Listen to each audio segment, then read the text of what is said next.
마태복음 1장 28절부터 25절까지의 말씀을 가지고 예수 임마누엘이라는 제목으로 하나님 말씀을 함께 묵상합니다. 존 오토버그라는 사람의 쓴 책 가운데 이성을 넘어선 사랑이라는 책이 있습니다. 이 책에서 저자는 성육신의 진리를 설명하기 위해 덴마크의 기독교 철학자 소렌 케르케고르 이야기 하나를 인용하고 있습니다. 케르케고르는 한 시골 처녀와 사랑에 빠진 덴마크 왕의 이야기를 통해서 영광의 하나님이 유한한 인간의 몸을 입고 이 땅에 오신 성육신의 사건을 이렇게 설명하고 있습니다.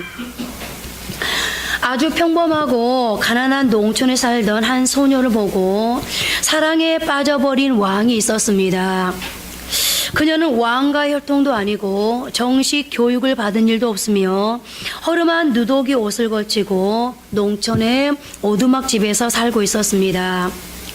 그런데 이유를 설명할 수 없이 한눈에 소녀가 들어왔습니다. 사랑에 빠져버린 왕은 소녀에 대한 애절한 마음을 떨칠 수가 없었습니다. 그래서 결국 왕의 자문관들과 이야기를 나누게 됩니다. 이 이야기를 들은 자문관들이 그렇다면 명령을 내려서 그녀를 왕비로 삼으라는 건의를 했습니다. 왕은 자신이 가진 막강한 힘으로 그렇게 하는 일은 결코 어려운 일이 아니지만 강요된 순종으로 사랑을 얻고 싶지는 않았습니다. 그것이 진정한 사랑인가를 확신할 수가 없어서 계속 고민을 합니다. 다른 참모가 건의를 합니다. 그냥 단숨에 결단하지 말고 먼저 소녀에게 지휘를 내리라고 합니다.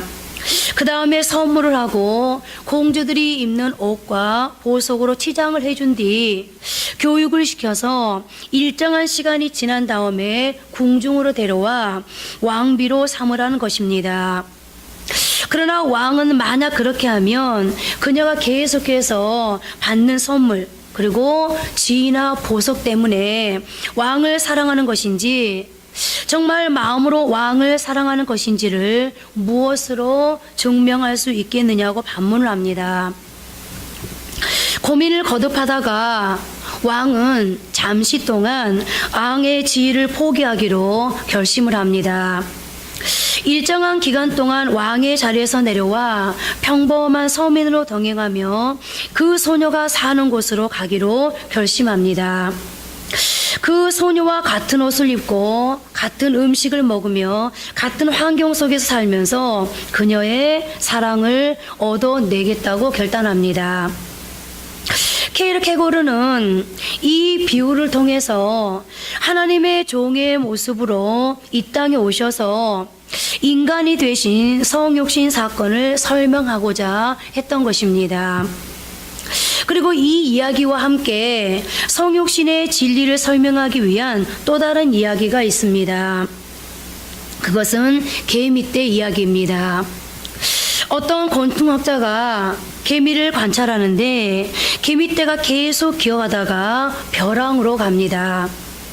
그렇게 절벽으로 자꾸 움직이면 결국 조금 있다가 개미떼는 몰살 수밖에 없는 상황이 되었습니다. 안타까운 마음이 든 이 학자는 독백처럼 말했다고 합니다. 내가 개미였으면 얼마나 좋았을까?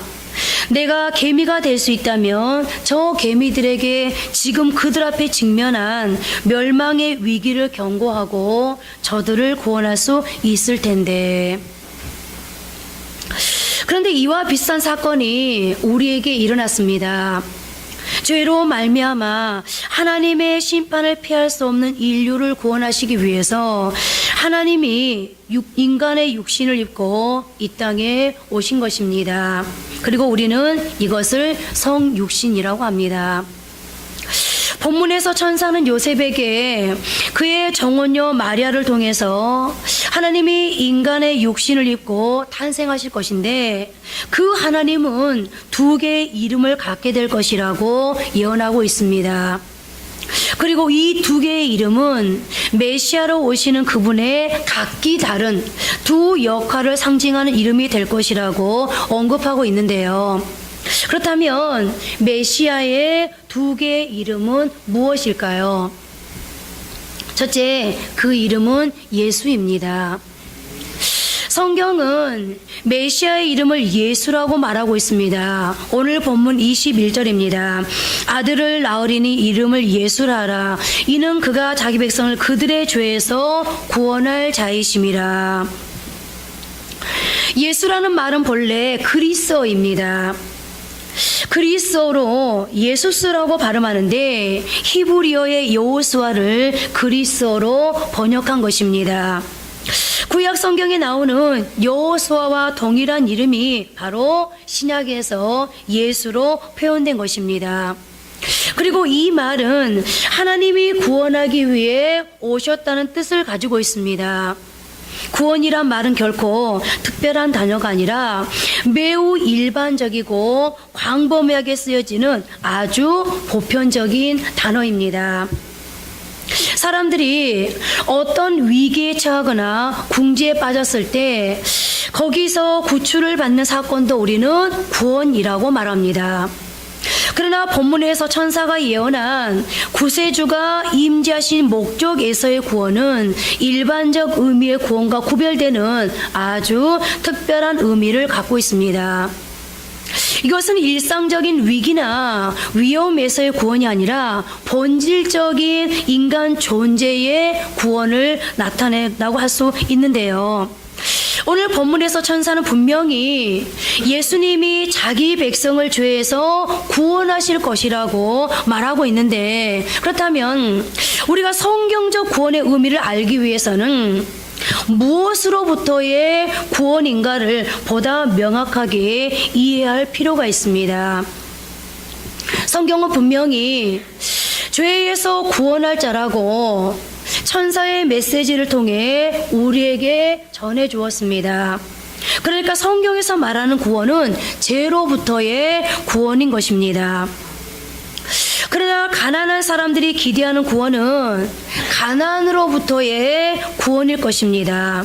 그것은 일종의 경제적인 구원이라고 할 수 있습니다.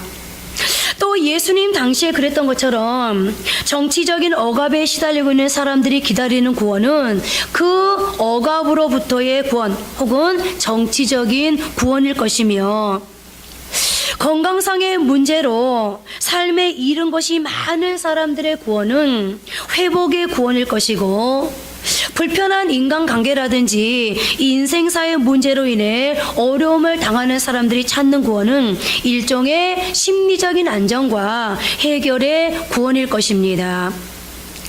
그야말로 이 시대를 살아가는 수많은 사람들이 외치는 구원은 성경적 구원이라기보다는 우리의 삶 속에서 경험하는 여러 가지 억압이라든가 가난, 질병, 고난, 그리고 불평등으로부터의 구원을 말합니다.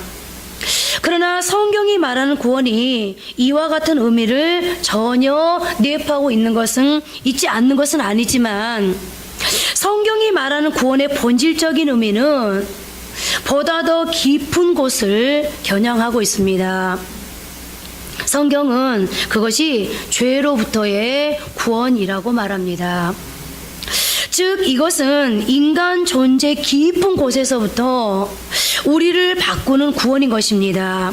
예수님은 인류를 죄로부터 구원하기 위해 오셨습니다. 그분은 우리에게 경제적인 풍요도 주실 수 있고 억압으로부터 해방시켜 주실 수도 있지만, 그분이 오신 보다 근본적인 이유는 바로 죄로부터의 구원이었습니다. 우리는 주님의 생애의 절정을 십자가라고 말합니다. 예수님이 십자가에서 죽으신 것에 대하여 우리의 속죄의 죽음 혹은 대속의 죽음이라고 표현하고 있는데요.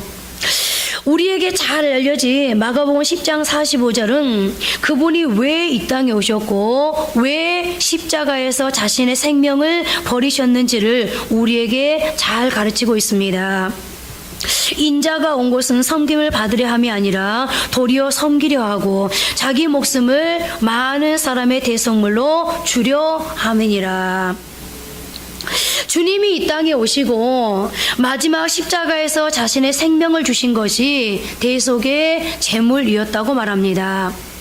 우리가 우리의 죄값으로 받아야 할 형벌과 저주를 그분이 대신 짊어지시고 십자가에서 속죄의 제물로 자신의 생명을 주셨다는 것입니다. 나를 위해 죽으시고 나를 위해 부활하신 예수 그리스도가 누구이신지를 알고 그분을 믿는 바로 그 순간 우리의 생명은 새롭게 됩니다. 이것이 구원인 것입니다. 그래서 로이 레신이라는 신학자가 인간에게 가장 필요한 것이라는 유명한 책을 쓰면서 이런 말을 했습니다. 인간에게 가장 필요한 것이 만약 지식이었다면 하나님은 세상을 이처럼 사랑하사 우리에게 교육과를 보내셨을 것입니다. 인간에게 가장 필요한 것이 건강이었다면 하나님은 세상을 이처럼 사랑하사 의사를 우리에게 보내셨을 것입니다. 인간에게 가장 필요한 것이 돈과 재물이었다면 하나님은 세상을 이처럼 사랑하사 사업가를 보내셨을 것입니다. 인간에게 가장 필요한 것이 즐거움과 쾌락이었다면 하나님은 세상을 이처럼 사랑하사 연예인을 보내셨을 것입니다. 그러나 인간에게 가장 필요한 것은 죄의 사함입니다. 죄의 용서 없이 우리는 편안하게 눈을 감지 못하고 죄의 사함 없이 우리는 마지막 날 하나님 앞에 설 수가 없습니다. 죄의 사함 없이 우리는 천국을 바라볼 수 없습니다. 그래서 하나님은 우리에게 세상을 이처럼 사랑하사 구세주를 보내주셨습니다. 그렇습니다. 그분의 이름은 예수입니다. 그분은 우리를 죄에서 구원하시기 위해 오셨고 지금도 변함없이 우리를 죄에서 구원하시기 위해 우리를 찾고 계십니다. 둘째로 그 이름은 임마누엘입니다. 천사는 요셉에게 메시아로 오실 그분의 또 다른 별명을 계시해 주셨습니다. 오늘 본문 23절입니다. 보라, 처녀가 잉태하여 아들을 낳을 것이요 그의 이름은 임마누엘이라 하려 하셨으니 이를 번역한즉 하나님이 우리와 함께 계시다 함이라. 임마누엘이라는 이름의 임은 히브리어로 함께라는 의미이고 마누는 우리라는 의미이고 엘은 하나님을 의미합니다. 그러니까 임마누엘은 하나님이 우리와 함께 계시다라는 의미인 것입니다. 하나님은 우리를 죄에서 건져내 구원하신 후에 그대로 방치해두는 분이 아닙니다. 우리를 둘러싸고 있는 인생의 정황이 어떻든 우리와 동행하시는 분이시라는 겁니다. 그러니까 메시아의 중요한 역할은 구원과 동시에 동행한다는 것입니다. 다시 말씀드리면 주님 자신이 구원한 사람들의 삶이 닿도록 주님이 이 땅에 내려오시고 십자가에 죽기까지 그렇게까지 희생을 치러가면서 주님이 구원한 그 한 사람 한 사람의 인생이 다하도록 함께 하시기 위해서 이 땅에 오신 분이 바로 임마누엘 하나님이라는 겁니다. 그리고 임마누엘이라는 말씀이 본래 주어졌던 배경은 이사야 7장입니다. 유다 나라 왕은 아하스였습니다. 그 당시 유다 왕국은 북방 베가라는 왕과 아람에게 침략을 받아 국가의 존립이 흔들리고 있었습니다. 그때 하나님이 이사야에게 새로운 역사의 징조로서 주의 백성들과 함께할 분이 오시는데 그분이 임마누엘이라고 예언하셨습니다. 그러니까 상황이 편안할 때 국가의 어떤 전형이 이어질 때 하나님께서 하나님의 선지자를 통해서 임마누엘을 말씀하신 것이 아니라 국가의 존립이 흔들릴 때 어떤 인생이 방황하고 그리고 무너져가고 있을 때 하나님 바로 그때 인생들을 찾아오셔서 내가 임마누엘이라고 말씀하셨던 것입니다. 그리고 그분을 경험하고 그분이 함께할 때 사람들의 삶이 놀랍게 변화되리라는 것을 이미 하나님은 이사야 7장을 통해서 그 상황을 통해 말씀해 주셨던 것입니다. 물론 우리가 주의 백성이라고 해서 하나님이 나와 함께 하신다는 것을 늘 자각할 수 있는 것은 아닙니다.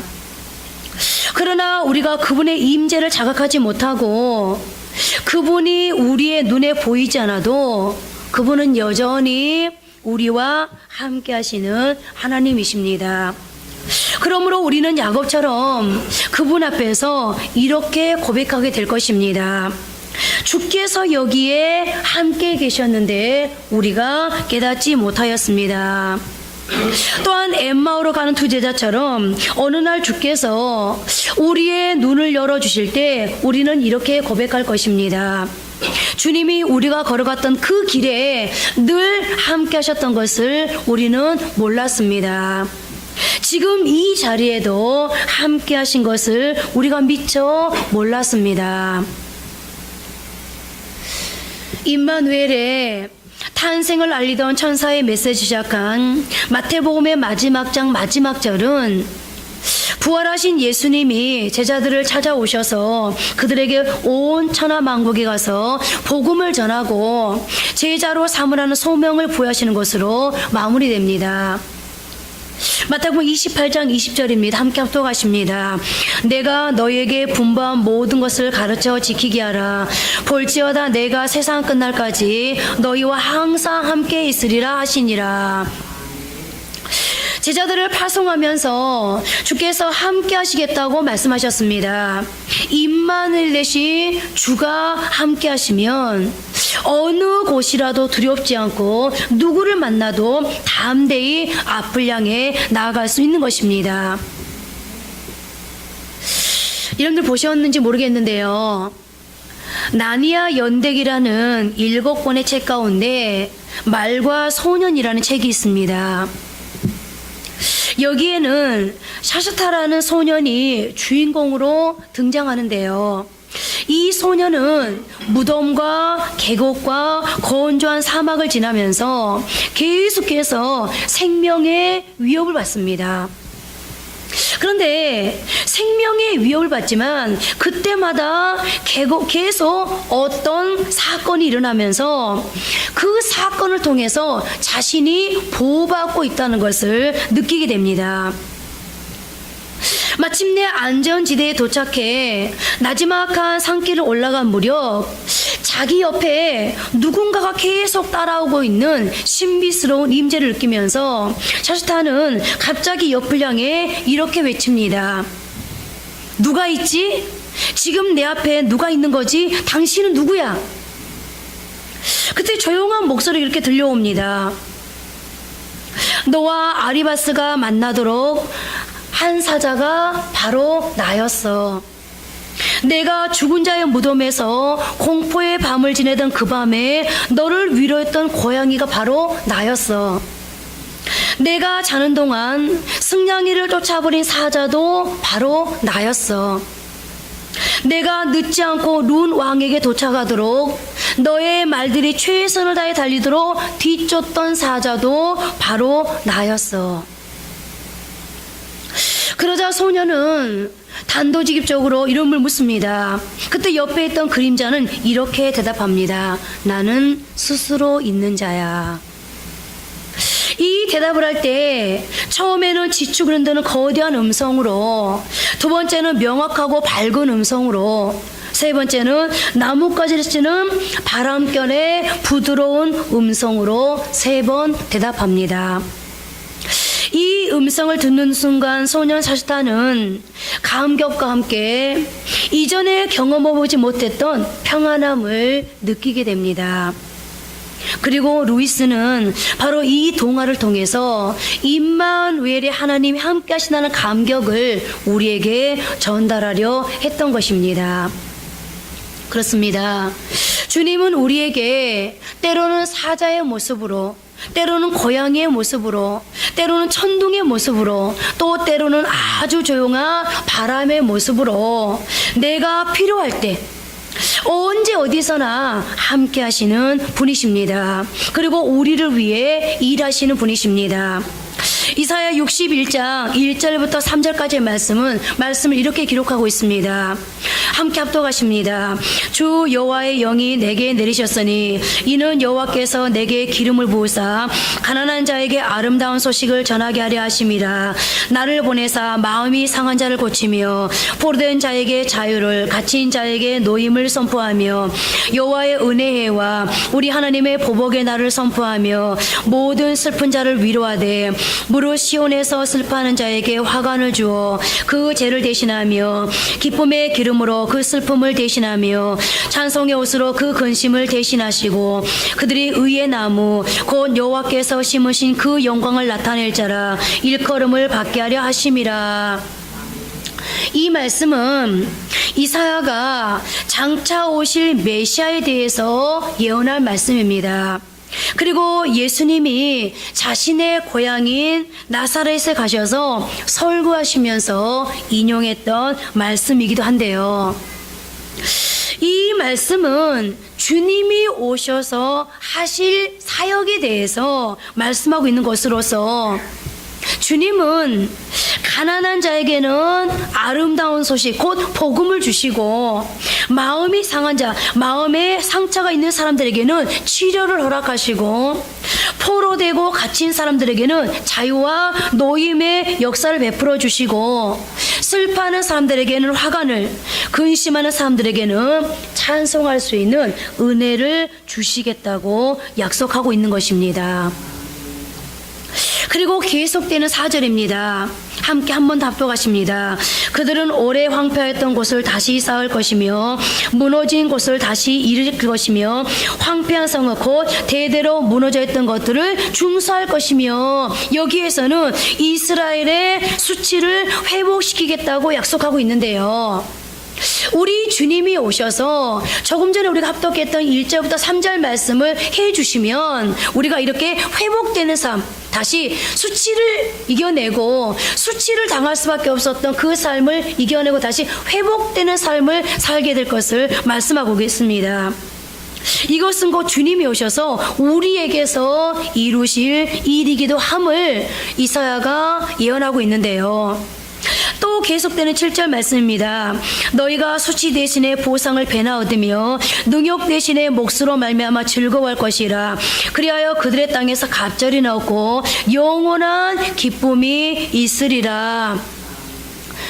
주님이 오시면 우리에게 수치를 당착게끔 해주실 뿐만 아니라 이 세상에 풍요를 약속하고 있습니다. 그리고 8절에서는 다시는 강탈당하는 일이 없도록 빼앗기는 일이 없도록 하시겠다고 약속하고 있고 그리고 10절에서는 하나님의 의의 옷을 입혀주시겠다고 약속하고 계십니다. 이것이 이 땅에 오신 주님이 예수로서 수많은 사람들을 죄에서 구원하실 뿐만 아니라 임마누엘 하나님 되셔서 임마누엘의 주님이 되셔서 우리에게 이루어갈 일들을 말씀하고 계시는 겁니다. 여러분, 이런 주님이 지금 저와 여러분에게 함께 하시겠다고 그리고 함께 하고 있다고 말씀하십니다. 그렇습니다. 임마누엘 주님은 우리와 함께 계시면서 우리의 상황과 처지에 따라 가난한 사람에게는 가난한 사람에게대로 마음이 상한 자는 상한 자대로 포로되고 갇힌 자는 포로되고 갇힌 대로의 모습으로 오늘 내가 필요로 하는 그 모습대로 해결하시고 일해 주시는 그런 분이십니다. 그리고 바로 이것이 우리 주님이 임마누엘 주님으로 이 땅에 오신 목적입니다. 그리고 우리 주님은 이 땅에 누구보다도 사명에 충실한 분임을 우리는 잊지 말아야 합니다. 우리를 회복시키셔서 이 세상에 풍요를 주시고 다시는 빼앗기는 일 없도록 우리를 지키시기를 원하시고 하나님의 의옷을 입혀주시기를 원하시는 분이십니다. 나를 통해 영광 받기를 원하는 분이십니다. 이제 말씀을 맺겠습니다. 오늘은 장애인들의 인생 이야기를 담고 있는 따뜻한 이야기를 하면서 말씀을 마치려고 합니다. 암에 걸린 어떤 부인이 치료를 받기 위해 몇 달 동안 병원에 누워 있었습니다. 그러던 어느 날 창밖으로 병원 옆 학교에서 운동회를 하는 것을 보게 되었습니다. 그러자 갑자기 운동회를 공유하고 싶은 생각이 나서 병실에 자주 들르는 청년의 도움을 받아 휠체어를 타고 병원을 빠져나갔습니다. 그곳에는 장애인들의 운동회가 벌어지고 있었는데 그것을 물끄러미 지켜보던 부인은 감동적인 장면을 보게 되었습니다. 자기와 비슷한 또래의 50살 정도 된 뚱뚱한 부인이 경기를 지켜보다가 핸드백을 든 채 운동장으로 뛰어가는 것이었습니다. 거기에는 한 소녀가 넘어지고 일어서고를 반복하며 트랙 위를 뛰고 있었는데 그 부인은 트랙 바로 바깥에서 함께 달리면서 이렇게 소리쳤습니다. 영아야, 멈추면 안 돼. 일어나 달려야 돼. 달려. 그 소녀는 비틀거리며 달리고 있었고 자주 넘어져서 다시 일어난다고 한들 우승할 가능성은 조금도 없어 보였습니다. 그렇지만 아마도 엄마인 듯한 이 부인의 목표는 우승이 아니라 딸의 완주인 것 같았습니다. 그 부인은 계속 소리칩니다. 영아야, 일어나 달려야 해. 그런데 그 엄마가 함께 달리며 소리를 치는 순간 변화가 일어났습니다. 이 소녀의 자세가 바로 잡히고 균형 감각이 제대로 되기 시작했으며 리듬을 살려가며 이 소녀도 엄마와 함께 달리기 시작한 것입니다. 마침내 그 소녀는 완주했고 결승선을 통과하자마자 무너지듯 엄마의 품에 안겼습니다. 이 가슴 뭉클한 장면을 보고 병실로 돌아온 그 부인은 그날 밤 감동적인 한 장의 편지를 아들에게 쓰기 시작했습니다. 그녀가 낮에 보았던 장애 아동들의 경기 이야기, 그리고 딸과 함께 핸드백을 지고 달리던 엄마 이야기 등을 적고 나서 이렇게 썼습니다. 사랑하는 나의 소중한 아들아, 상황은 다르지만 지금까지 나도 너의 곁에서 함께 달리며 너를 응원하는 인생을 걸어왔지. 하지만 사랑하는 아들아, 이제 엄마도 장애인이 된 지금 이제는 내 곁에서 달리는 것이 아니라 너의 경기를 관전하는 구경꾼의 자리에 설 수밖에 없는 나 자신의 모습을 그리고 있단다. 그리고 아무래도 오래 살지 못할 내 병을 내가 알기에 조금만 더 시간이 흐르면 엄마의 모습도 보이지 않고 엄마의 목소리 들리지 않는 곳에서 달려야 할 내 모습을 나는 바라보고 있단다. 그러나 아들아, 그때 엄마의 모습이 보이지 않아도 엄마의 목소리가 들리지 않아도 엄마가 여전히 내 곁에서 너와 함께 달리고 있는 모습을 보며 엄마의 목소리를 여전히 들었으면 한다. 달려라, 나의 소중한 아들아, 일어나라, 포기하지 말고 달리거라. 나는 여전히 그렇게 응원하고 있을 것이다. 그리고 엄마 힘이 미치지 못하고 내 자신의 힘도 다하여 내가 쓰러지면 그때 엄마는 하늘나라에서 틀림없이 기도하고 있을 거야. 주님, 이 세상 끝날까지 우리와 함께하도록 약속하셨지요. 주님이 가서 내 아들을 일으켜 주세요. 그리고 주님이 함께 달려주세요. 그리고 그때 너는 너와 함께하는 그 주님을 의지하고 변함없는 엄마의 기도를 생각해서 내 인생의 경주를 완주해 주리라 믿는다. 아들아, 일어나서 포기하지 말고 달리는 거야. 너와 함께 계시는 임마누엘 주님과 함께 달리는 거야. 임마누엘 화이팅. 저는 이 말이 참 마음에 와닿았는데요. 기도로 함께 달리는 엄마가. 그렇습니다. 엄마도 일을 할지인데 제가 지지난주에 저희 엄마의 말씀을 드렸죠. 제가 저희 엄마한테 해드리는 것은 작은 것들이었어요. 엄마에게 샴푸 사다 드리는 거, 엄마가 드실 간식거리 사다 드리는 거. 그런데 저희 엄마가 제가 집을 산다고 하니까 내가 적금 들은 거 1월달 타는데 그거 너 줄게. 그러시면서 이런 말씀을 하셨어요. 너가 그렇게 작은 것을 내게 사다 줄 때 엄마인 내가 생각조차 없었는 줄 아니? 저는 그 말 생각조차 없었는 줄 아니? 하나님이 우리가 하나님 앞에 어떤 믿음을 가지고 사는지, 어떤 확신을 가지고 달려가는지 주님은 다 보고 계시거든요. 부모도 자식한테 받은 그 작은 것을 생각하면서 감동을 받고, 자식한테 작은 것 받았지만 더 큰 것으로 돌려주려 하거늘 우리 주님은 오죽하시겠습니까? 내가 지치고 힘들어 쓰러지고 비틀거릴 때 내 곁에서 나와 함께 달리면서 나를 응원하시는 주님, 그 주님은 지금도 저와 여러분 곁에서 함께하고 계십니다. 나를 구원하시기 위해 하늘 보좌를 버리시고 이 땅에 오셨고, 그것도 모자라 십자가를 지신 주님께서 어찌 우리와 함께하지 않겠으며 우리의 삶을 책임져 주지 않겠습니까? 여러분, 십자가를 지는 게 어렵겠습니까? 우리와 함께 하시면서 우리의 삶을 도우시는 게 어렵겠습니까?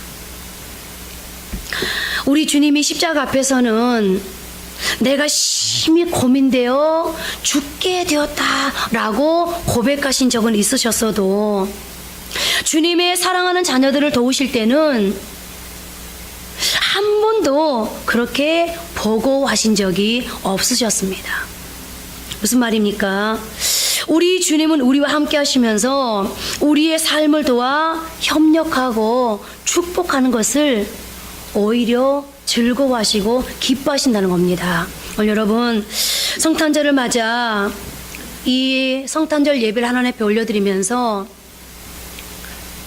죽어 마땅할 죄에서도 나를 구원하시고, 그리고 십자가에 죽으면서까지 나를 사랑하신 그 주님이 여러분들에게 임마누엘 하고 계시다는 것을 반드시 기억하시고요. 내년 크리스마스가 될 때까지, 내년 성탄절에 다시 주님이 오신 의미를 생각할 때까지 1년 동안 그 주님의 사랑, 나와 함께하고 계신 그 주님의 사랑을 꼭 붙잡고 또 1년을 승리하실 수 있기를 주님의 이름으로 축복합니다. 기도하시겠습니다. 하나님, 감사합니다. 나를 위해 예수님을 보내주셔서 정말 고맙습니다. 하나님, 우리 이 땅을 살아가면서 수많은 사람들을 만나며 살아갑니다. 그런데 나를 사랑한다고 그렇게 말하는 사람도 내가 한 번 부탁하고 두 번 부탁하고 세 번 부탁하고, 아니 그 부탁의 강도가 진해지면 진해질수록, 커지면 커질수록, 깊어지면 깊어질수록 하나님 나를 외면하고 나를 부담스러워합니다. 그런데 우리 주님은 내가 부탁하지도 않았는데 나의 죄를 위해서 십자가를 져 주셨습니다. 그리고 주님은 말씀합니다. 내가 십자가 앞에서 어땠는지 너 알지? 내가 오죽했으면 하나님 앞에 기도하면서 제발 이 십자가를 내가 져지 않아도 된다면 내게 십자가를 옮겨주십시오 라고 기도할 정도로 나도 무서운 거였어. 그런데 너를 위해서 졌어. 죽었어. 그런데 그보다 더 큰 사랑이 지금 너와 함께하고 있어. 나는 임마누엘이야. 십자가까지도 졌는데 너를 위해서 무엇을 못 해주겠어. 오늘 주님이 이 땅에 오셔서 우리에게 큰 소리로 십자가를 말해주고 싶었을 것입니다. 그런데 더 큰 소리로 우리에게 지금 말해주고 싶을 것입니다. 사랑하는 아들아, 사랑하는 딸아, 왜 아파하고 있어? 왜 그렇게 비틀거리고 있어? 왜 용기를 내지 못해? 왜 일어나지 못해? 왜 달리지 못해? 너 혼자 가는 것이 아니라, 너 혼자 뛰고 있는 것이 아니라, 십자가에서 죽기까지 너를 사랑한 내가 너에게 임마누엘 되어주고 있는데 왜 그렇게 힘들어하고 있어? 주님은 말씀합니다. 하나님, 세상 사람들은 다 나를 보고하고 부담스러워할 때 우리 주님은 끝까지 내 옆을 지켜주시는 그런 사랑이셨습니다. 주님, 크리스마스 예배를 하나님 앞에 올려드리면서 우리가 그저 성탄 축가 기쁘다 구주 좋네. 하나님 여기서 끝내버린다면 이 성탄의 의미가 우리에게 어떤 힘의 작용을 할 수 있겠습니까?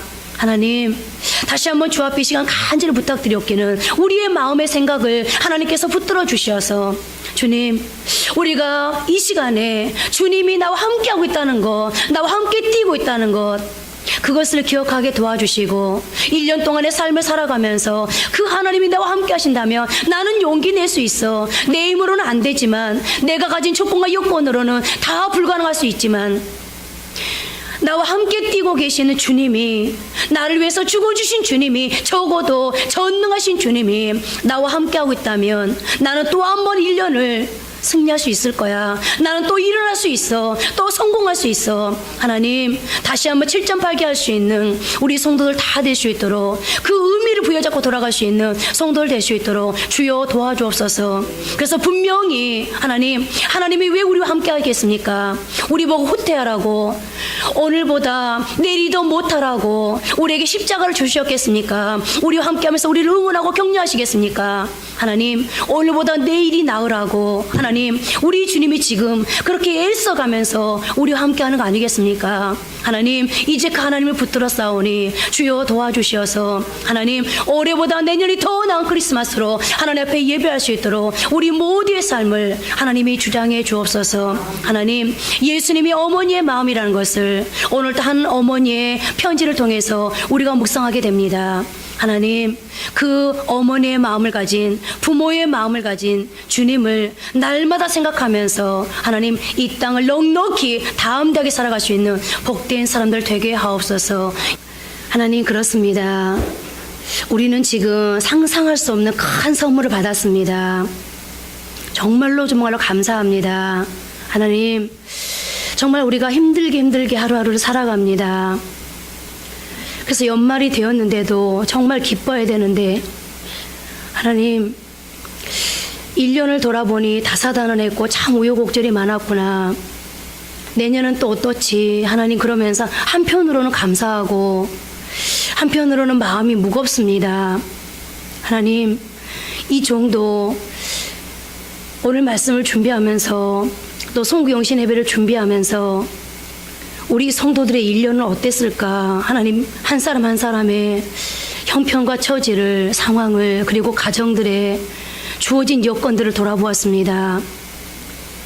분명한 것은 은혜인데, 여기까지 올 수 있었던 것도 은혜였는데, 그런데 하나님 너무 가슴이 아팠습니다. 그러면서 생각해 봅니다. 우리 주님도 이렇겠지.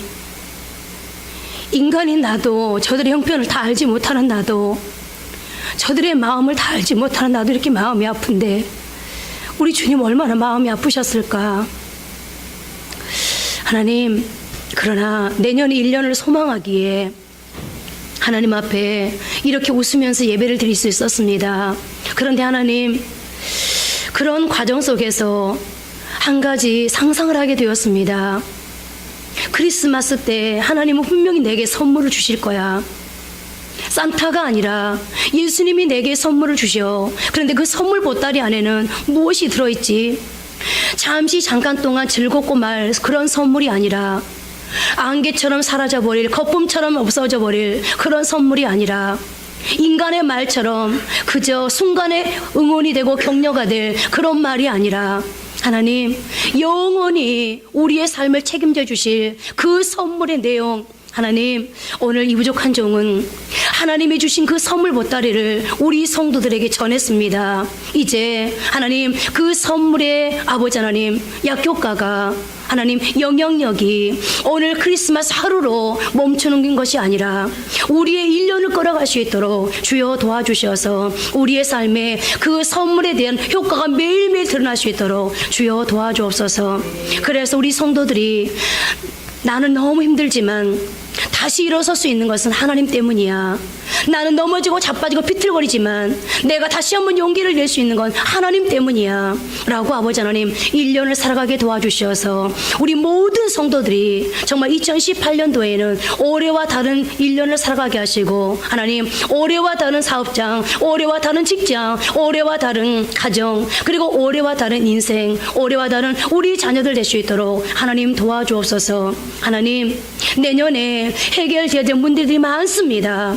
하나님 건강의 문제도 하나님 앞에 치료함 받았으면 좋겠고, 우리 자녀들의 진로, 취직, 아버지 하나님 이 모든 아버지 하나님 가정도 하나님 안에 성통했으면 좋겠고, 하나님 사업장에도 하나님께서 복을 내려주셔서 이제는 사업이 잘 풀렸으면 좋겠고, 하나님 우리 가정들의 내년엔 좋은 소식만 있었으면 좋겠습니다. 오늘 이 선물 보따리가 선물 보따리로 끝나지 아니하고 우리의 삶의 구석구석에 이제 일하여 주셔서, 하나님 내년 크리스마스 때는 하나님이 내게 평안을 주셨고 선물을 주셨으니 나도 하나님 앞에 큰 선물 한번 올려 드릴 수 있는 그런 은혜를 주여 주께 허락해 주옵소서. 하나님 오늘도 하나님 앞에 빈손으로 나오지 아니하고 귀한 예물 가지고 나왔습니다. 마치 아버지 하나님 목자들이, 동방 박사들이 하나님 예수님의 탄생 앞에 예물을 드렸던 것처럼 말입니다. 하나님 그래서 그 아버지 하나님의 동방 박사들이 주 앞에 아버지 하나님 예물 드림으로 인하여서 그것이 성경을 통해서 아버지 하나님 역사의 길이길이 전해지는 것처럼 우리 성도들의 이 물질이 하나님 저들의 인생 속에 길이길이 전달될 수 있도록 하나님이 축복해 주셔서 평생에 물질에 대한 영광 감사를 올려드리며 수많은 사람들에게 이제 물질의 축복 흘려보낼 수 있는 그런 삶으로 살게 하옵소서. 하나님께서 물질을 받으시고 저들에게 축복해 주실 것을 믿고 오늘도 온전히 우리에게 예수님을 보내주신 하나님께만 영광을 올려드리면서 예수님 이름으로 기도합니다. 아멘.